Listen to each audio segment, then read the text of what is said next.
might enjoy that. That's really tasty. Yeah, I will, because you know, like I said, I'm still kind of a diehard. It's kind of embarrassing, I guess, because, well, part of it's just age too. But like, people will say, "Oh, you still have a cassette player." It's like, you know, I think through my house I probably have 15. I mean, I have a cassette player in my downstairs bathroom that automatically comes on when you shut the door. Okay, I have another one in the upstairs bathroom. There's one in the bedroom. There's one in the kitchen. There's one. It's like there's a cassette. I still have it in my car. Even though the car has a CD player too, it still has cassette too. It's like I love it. So keeping all the formats alive, you know? Yeah.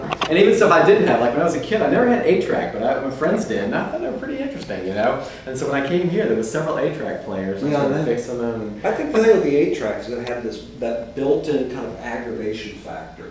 You know, because like it would flip right in the middle of a song, you know, and they had to put stuff like out of sequence to fit it on.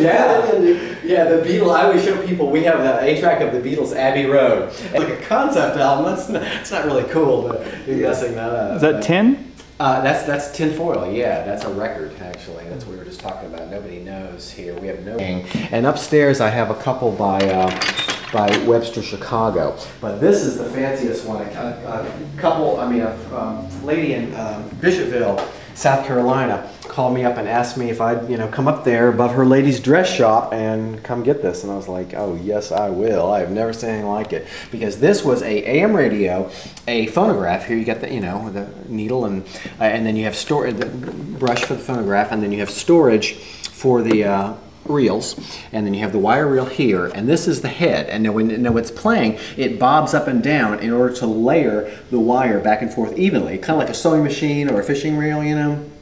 But that's the problem with wire. It just gets tangled like crazy. And I've, unfortunately, speaking from experience, it's like one of those things where, at least tape, you know, it's like you can lay it flat and you can kind of splice it, but with wire it just tends to break, and oftentimes there's multiple breaks too. It's going very fast and it'll break, and you'll end up with like 2 or 3 ends and you're not even sure which one to pick.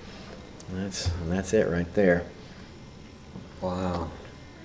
And you know, there's one interesting thing. Wire only lasts for about a decade, from right after World War II till the mid-1950s, and it's mostly you know, DJs or things like that who could afford it, and it might be worth their while to go on location or something like that. This one, the family just must have been fairly well off. I actually listened to their reels. They asked me to dub them down to cassette form, and I did. And it to cassette. Yeah. We want to archive this to cassette now. Yeah, that'd be great. And it's pretty much as you'd expect. It's like the guy, you know, the dad listens to the baseball game at Christmas time. They're singing Christmas carols. It's, you know, family kind of events. Oh. But it's cute. But it's stainless steel wire, and you know, when they come up with the idea of the black box in airline, the black boxes are fireproof, but they're not heat proof. And if they use tape, the tape would just melt. So they continued to use wire recorders in black boxes for, you know, several decades afterwards. Wow. So sometimes things have a unexpected lifespan just because of, you know, the materials involved, or the basic idea.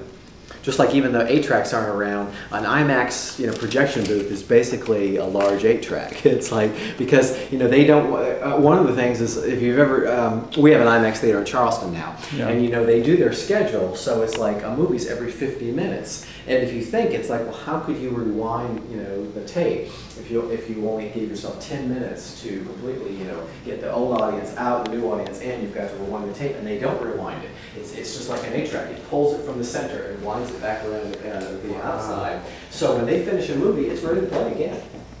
So they can always hold the tape back. Sure. So it's funny how sometimes, you know, something's just so, you know, they just have a clamp, and so you clamp it down. It's got a 3-speed turntable, and there's a spring basically on the tone arm that just, you know, makes it play the record. I thought it was really fun when I was in that deal. And I do have an old one though too, and the original one that I have, I don't know the date, but I'm guessing it's from maybe the 1940s because it plays 78s. And you know what it was used for? This blew me away. I met a guy who was a Jehovah's Witness, and he goes, "Those are ours." He said, Jehovah's Witnesses in the early days, the people, a lot of times the people were uneducated, and they were supposed to go door to door like they do, you know, preaching the gospel.